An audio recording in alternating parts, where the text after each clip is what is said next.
Oi, meus amores do quinto ano! Tudo bem com vocês? Começamos mais uma aula de língua portuguesa e hoje vamos começar a utilizar o nosso material 4. Então, eu quero que vocês estejam com esse material em mãos e para incentivar o uso, eu vou até colocar aqui na tela as páginas que nós iremos trabalhar hoje, tá certo?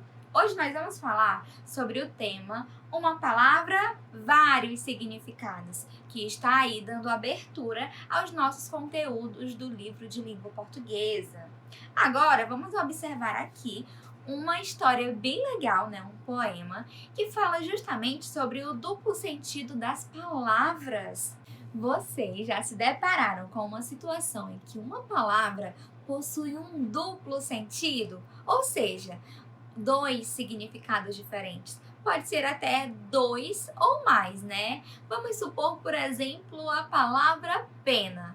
Dependendo do contexto, a palavra pena pode significar dó, compaixão, ou pode significar a pena de uma galinha, de uma ave, né? Então, essa palavra pena, ela tem duplo sentido, porque ela tem mais de um significado. Além disso, temos outras palavras que também possuem esse duplo sentido. No poema de hoje, vamos analisar a relação das palavras cobra e contas.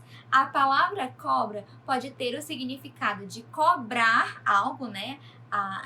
Cobre algo, ou então você também pode utilizar essa palavra para representar o animal cobra.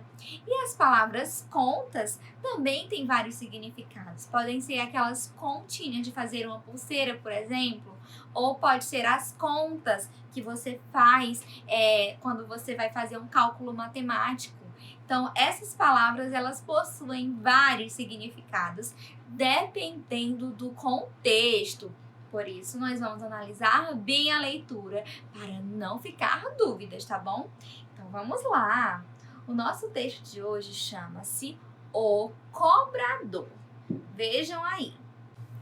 A cobra foi cobrar as contas que ela tinha de cobrar. Eram tantas contas, todas contas de um colar. Mas, para cobrar essas contas, as contas tinha de contar. Contas e contas contou, nenhuma sem descontar. E bem tonta, afinal de contas, a cobra começou a errar. Gente, esse texto ele fica um pouquinho confuso por causa da repetição da palavra contas, não é? Que contas são essas que essa cobra se envolveu? Meu Deus do céu! Agora, nós vamos continuar aqui na próxima página. Contava errado, descontava, contava de novo, somava. E então, como num conto, rompeu-se o fio do colar e as contas todas de repente caíram sem conta a rolar. E a cobra assim, tonta, se pôs a chorar. Oi, gente, tadinha da cobra. Meu pai amado, que cobra cheia de contas. Esse texto é um texto de Sérgio Caparelli. Tem aí um box que fala um pouquinho sobre ele. Então, eu aconselho que vocês façam a leitura, porque é um texto genial, não é mesmo? Esse dessa cobra com tantas contas. E agora eu vou fazer com vocês a leitura das propostas, das questões, para ajudar na compreensão. Vamos começar então na questão 1. Releia a primeira, a segunda e a quinta estrofes, né? Porque todas essas estrofes, elas estão numeradas para você ter mais facilidade na hora de identificar quais são essas que estão sendo solicitadas. Então, vocês vão procurar essas estrofes e vão analisar quais são os significados de contas. Eu já dei até o exemplo para vocês no comecinho da leitura, porém, nessas estrofes mencionadas, tem vários outros significados. Então, vocês vão localizar, vão identificar quais são os significados das palavras contas aí nesses vários contextos e vão registrar, tá certo? E na questão 2, nós temos o seguinte, no verso da terceira estrofe. As contas tinha de contar. Quem tinha de contar as contas? Então, aí é uma questãozinha que fala sobre o pronome, né? O termo a quem se refere. E aí vocês vão dizer, as contas tinha de contar. Quem era que tinha de que contar as contas? Vocês vão localizar lá na terceira estrofe. Agora vamos para a terceira questão. Uma das características do poema em estudo é a sonoridade. E todas as palavras que contribuem para esse efeito estão na alternativa A, B, C ou D. Então, vamos analisar aí quais são as palavras que contribuem para a sonoridade do poema. Eu vou fazer a leitura das alternativas, que aí vocês já ouvem as propostas das alternativas que tem para tentar identificar qual delas tem sonoridade. Então, vamos lá. Conta, conto, tantas, tonta, né? É a letra A. B. Nenhuma, descontar, cobra e afinal. C. Cobrar, tonta, fio, repente.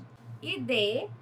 Tanta, cobrar, começou, somava. E temos também aí um box com uma dica. Nesse poema, a sonoridade é produzida por palavras com sons que se repetem. Então, são aquelas palavras que você fala que meio que os sons até se misturam, porque parece uma coisa só, que os sons estão ali sempre repetindo.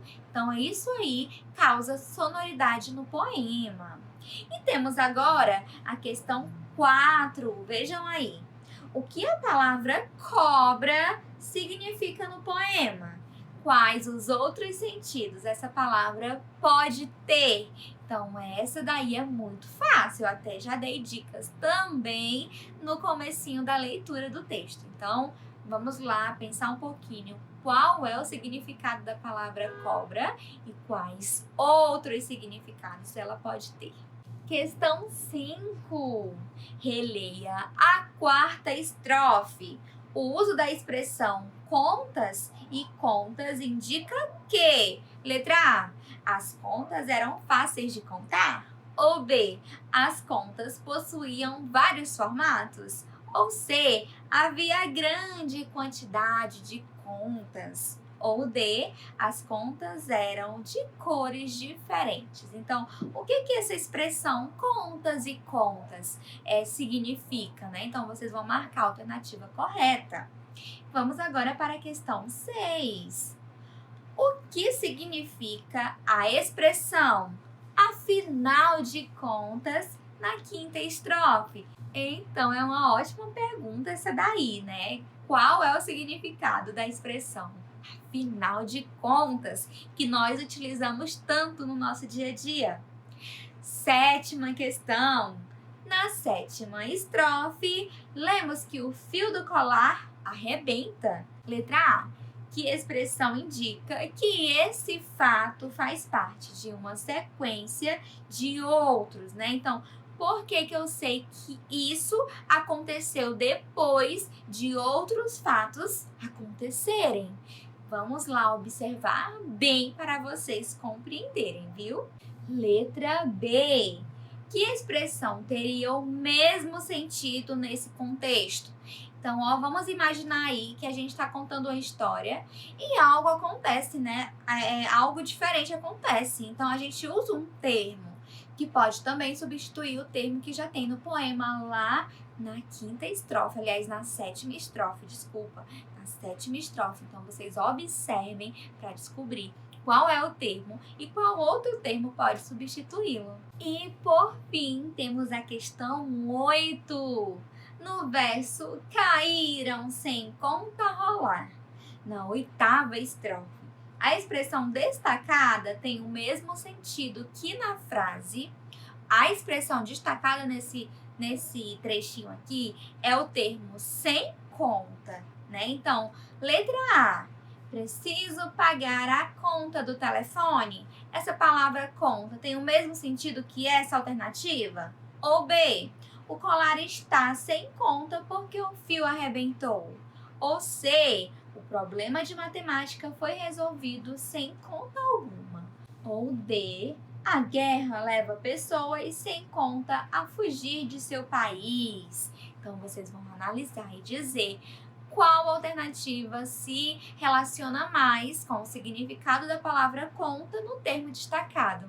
Meus amores, a nossa aula termina por aqui. Eu quero que vocês me digam se vocês gostam dessas aulas que eu explico mais as propostas, as atividades, porque eu vou tentar fazer mais aulas assim, né? Para esclarecer um pouco qual é a pergunta, qual é a proposta, porque às vezes alguns alunos sentem dificuldade de entender o que o texto, né? O que a pergunta solicita, né? O que a questão solicita.